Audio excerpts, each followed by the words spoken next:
The last video, I talked about the tools and software that I am currently paying for to use and grow my business. And today I'm going to be talking about the tools that I'm using the free versions of to help grow and work on my business every single day. So let's jump right into it.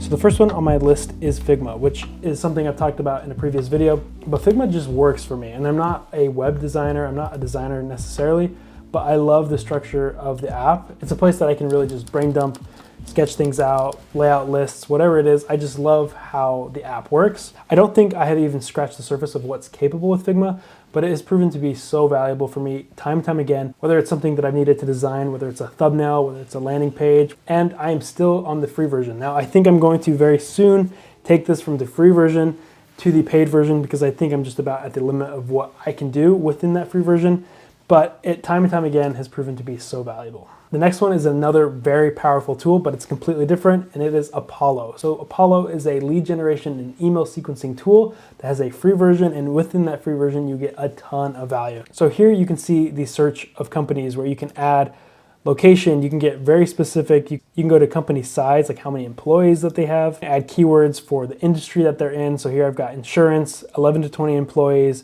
in Denver, Colorado. And you can see that it has pulled up 24 leads that I can look at. I can click on them. It tells me about the company. I can find information about the employees. I can get their emails. So if you need to look for a CEO, you can type in CEO and then it pulls up 1.6 million different options. You can get within job title, industry, so you can really niche down to find who your target demographic is. So you can find those leads and then reach out to them. And then another very valuable tool, you can add those leads into an email sequence. So you can send emails to those leads and try to get in the door with them. So everything that I listed is in the free version. So 100%, I think it's definitely worth signing up and exploring and seeing if it's a good fit for you and seeing if it adds value. And if it does, and once you reach that limit of what you can do in the free plan, then they have their paid plans that you can use that are very inexpensive for what you get. And if you are seeing success from your free version, then it's going to be very worthwhile to get the paid version. But currently, I'm just using the free version. Next on my list is Asana. Now I have used Asana in both the paid version and the free version, and currently I'm just using the free version. So being a solopreneur to where I'm mostly working with just myself, the use case that I have for Asana really just works with what is already available in the free plan. It's a super robust application with a lot of functionality, but I really use it for more simple stuff by just breaking down goals into smaller goals or subtasks that I'm trying to create. It's really easy to come in here, add tasks, and then when you're done, you can check them off and it's marked as completed. So I'll be honest, I don't use Asana as much as I probably should. I'm not someone who's super organized, so I really want to use a tool like this. I need to find a way that it's going to serve me more so that I use it more frequently and it's more of a habit to use. But in the time being, I use it a couple times a week, and even then, I see how it's very valuable.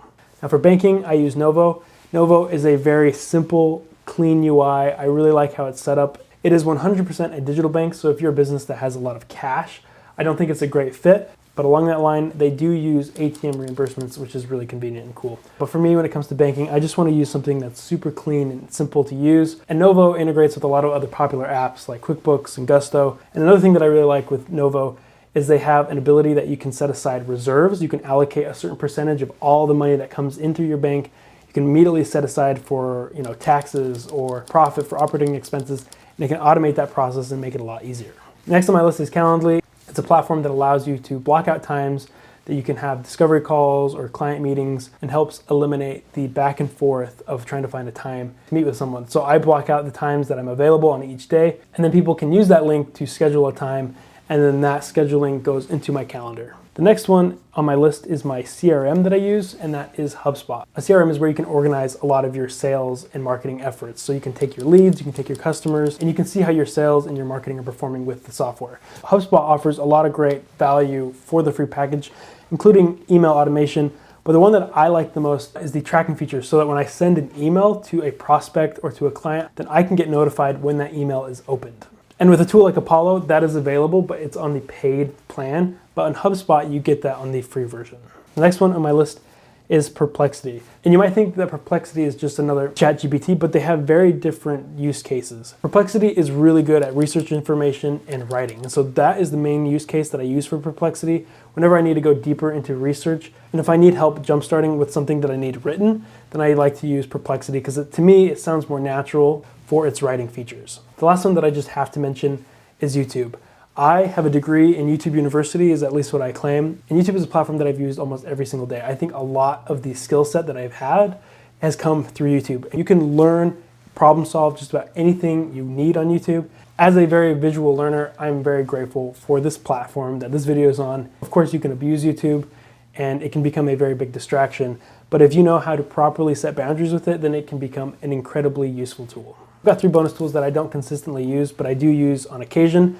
The first one is Milanote. I love the visual aspect of it, and you can really break things down, especially when I was doing a lot of video work. It's such a good platform to use to really grab reference images and really have everything centralized in one spot. Another one that I use just sporadically whenever I need it is Slack. If I had a team, I think I would use it every single day, obviously, but Slack is such a great app to have just to separate personal messages from work messages. And if you start to collaborate and work with other people, I think Slack is a great tool to have. I also really love its audio features that you can just send a message and then it transcribes that. So you don't have to sit and listen to someone's audio message.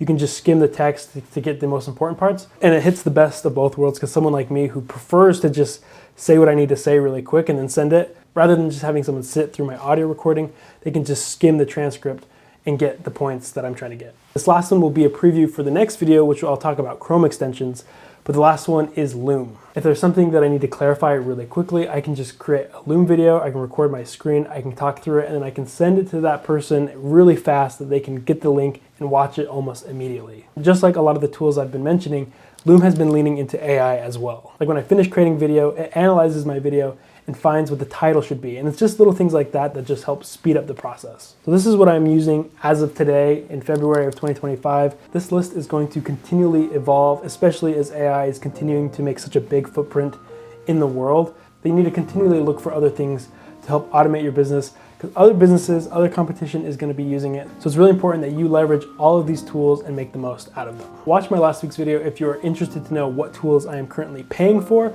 and are also adding a lot of value to my life. But thank you once again for watching this video. I hope you have a wonderful rest of your day, and I'll see you next time. Cheers.